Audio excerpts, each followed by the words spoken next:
or Jane Poussant said that we got to go into prenatal, and then there's later Children Finch Funds. Our kids are being prepared in prenatal for prison. And I remember my pastor, the late Dr. Wes Harvey, as a lad, he used to say, "Before young folk got on drugs, Mom and Dad was already taking pills," you know. And so it's in these areas where we have got to go in order to help the kids, because they've been imprinted by the womb was their first world. And I believe that it was Deborah Bloom, a woman who wrote a book about prenatal, and she said that the womb is the most influential environment in the world. You know, and there's a lot to be learned there, and there's a lot that have not been learned there. And in the book of Paula Murphy Paul called Origins, she shares how the first 9 months of our lives shape and fit and imprints us for the rest of our lives. It is so in these areas. And so that time in the womb is a very, very important and influential part of life itself. Yes. It's an extension of life. Life is extended after the womb, but the life starts really in the womb, not only the physical life, but the mental life as well. Is that what we're saying? That's exactly right. And of course, we're going to take this second commercial break. Yes. And we'll be back with our audience following this very, very short commercial break.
Thank you, and welcome back to the final segment of the show for today. We're talking to Gregory Taylor, who is a researcher and who has given us excellent information in reference to the ability of African Americans, not only African Americans, but the ability of people to be literate in terms of their own experiences. And so let's pick up Professor Taylor, at some of the information that we've already talked about, and to give you the last 8 or 10 minutes to sort of expand upon your own experiences and sort of enlighten our audience in terms of the importance of children, well, those who are not literate, the importance of them becoming literate. Yes, sir. Dr. Haney, I would say I've lived with what I call a constant Q&A system. Constantly questioning myself, asking myself questions. I remember when I was in school in the junior college, I started off in junior college, and I used to question myself as to why I could only write so much on a page and things of this nature. What was going on there? But question was coming to my mind about things that were in my memory that I had not investigated, and questions about my existence. Why was I here? Why did my mother and father have me, or what brought them together? And my mother told me that she was suffering from malnutrition when she was carrying me. And she also let me know that I was unwanted. She had lost a son before me, so I was basically had to help my father get over the son that he lost. And so after hearing both sides of the story, I sided with my mother, which had made me sensitive to women concerns. And I used to tell my mother, because she suffered from malnutrition, that I said, whatever you can recall when you were pregnant with me that you can share with me, I said, that would help me function better in America, you know, and that is one of the things that she used to do. A lot of times I would do it when we would sit down to breakfast. I would ask her if there was anything that she remembered, you know. And so these were things that I would do. And I've had some very unusual experiences here, but relying heavily on the mother. And I also have often thought that we have behavior in terms of me suffering, my mother suffering from malnutrition and how it affected me. I offered my experiences to the Tennessee State and Johns Hopkins University, where they're doing something in the area of neuroscience and how math and things like that affect a child growing up according to how the mother's diet was and things like that. I felt I had experiences in here to help. And also I have been one to believe that no matter what language you spoke, the better you can get an understanding of yourself, I felt it would automatically affect your ability to speak. And in areas where people are not speaking correctly, to me, they have not learned how to say what it is they need to talk about because they have not found out what that is themselves. And you can't even tell yourself who you are if you don't know who you are, you know. And so all these things, you know, coming together. Also, one of the things that come to my mind that I heard when I got to Nashville, and that was Dr. Reeves Mitchell. Dr. Mitchell said that one of his quotes was that the Negro has not been educated till you educate him in his music. So Dr. Haney right there brings a lot together for me to say, because in the area of music, if he had not been educated until you educate him in his music, I think about the ways we have used our music. You know, and I think about what Dr. W.E. Du Bois said, that the old spirituals are the greatest gift that the Negro has given to America, and also the most neglected. And I believe that if we're going to deal with this particular area, I think that it even should be what I call a Du Bois tax, a tax on all of those who have made it big in the music industry that are people of color. I think that they owe something to our orphans, we owe something to our seniors, the elderly, those who are suffering from dementia. You know, all of these things have been affected. So a couple of elderly people telling me the other day how they are witnessing their church being taken over because of the miseducation in the area of the music, you know. And so all of these things are coming together. And then there's one other biggie, I call it, May 17, 1954.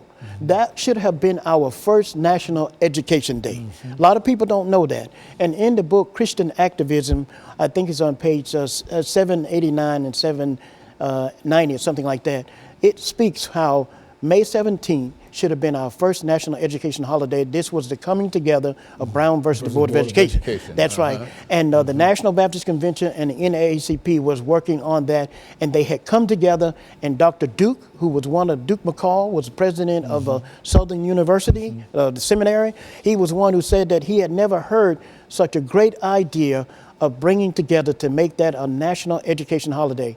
And Dr. Duke McCall just passed away here, I think, about a year and a half ago. He was in Florida, and I didn't even know, you know, he was still alive. I try to connect with those who are like in their 90s and above, because they can give you a 3-year, 30-year period of the state of things that are going on, you know. And so it is things like this, and I think basically I have mainly educated myself, you know, through quotes and things of that nature, quotes that speak to now. One I remember at the Johns Hopkins Business School, it say, know the past, understand the present, and anticipate the future. And then there is 1955, Dr. Haney, where a lot of people went into the civil rights movement. And see, this is another area of education. When I first heard the voice of Dr. MLK Jr. in the early 60s, I said, this man's life is going to be in the way of me growing up. Now, that's surprising for a lot of people to hear. That was in the early 60s. So what I did, I avoided his speeches. I did not listen to his speeches. A lot of people don't believe that. But I didn't. I chose not to educate myself in becoming. I feel that I didn't have to become who he was. I was already someone within myself. And my great-grandfather was a full-blood Choctaw Indian. And he told my mother to always keep me in school because there was something in me. And that has been a motivator for me when I lived in different cities to go to the universities, take in the lectures and listen and question and things of that nature, you know. And so this is just a lot of things that I believe and have experienced. Over the last 3 minutes here, Yes. we have researcher. Yes. What would you say to mothers or parents this morning who find themselves faced with the possibility of dealing with their children who are not reading up to capacity or whatever the situation? What can they do? Well, I would share with the mothers, as I tell the mothers in my family, I said, the more you could share with your children about what you remember when you were carrying them, the more they will be able to function better in this society. You know, and I believe that. And even Dr. Haney, sometimes when the police stop me or something, I try to answer all the police questions before they ask me anything, drop my bag and everything, and then I'll tell them, officer, I'm trying to learn how to live in America and adjust to this changing world. Is there anything you could say to help me, you know? And the last part is this, Dr. Haney. When I was in Atlanta, I met a man who, I didn't know what supply and demand was. And I met a man who knew, I told him that I had discovered it through the definition of the late J. Paul Getty. And he said, find something that is hard to get, that is hard to find, that people have a great need for, package it, and the rest is history. And at this time, I had written my book, Unrefined Thoughts for Thinking for Learning. And he told me, he said that a Getty type of man comes along every century because there's something that the world is in need of, that their life is to bring. And that has been one of the motivating sources for me also to make that connection. And I believe in using the birthday. Like I recently discovered that the first issue of Forbes magazine, I share a birthday with that. And the Welch School over here, which is for sale, I share a birthday with the Welch School. And I would love to have that school, if in some way possible, to apply the vision that the Lord has given me, you know, to help make America a safe and sound place, you know. These are the things I say because it's all connected. And last, Dr. Haney, I've been emailing President Obama about creating a good customer service department in the American government. Because the late CEO of Coca-Cola said, good customer service is America's future, and we must do everything as if America's future depend on it, because it really does, and God's in the detail. And it would be an honor for the late, Guzzetti, Roberto Guzzetti, over Coca-Cola, to honor him with naming a customer service department in his honor, because that's his quote, from what I understand.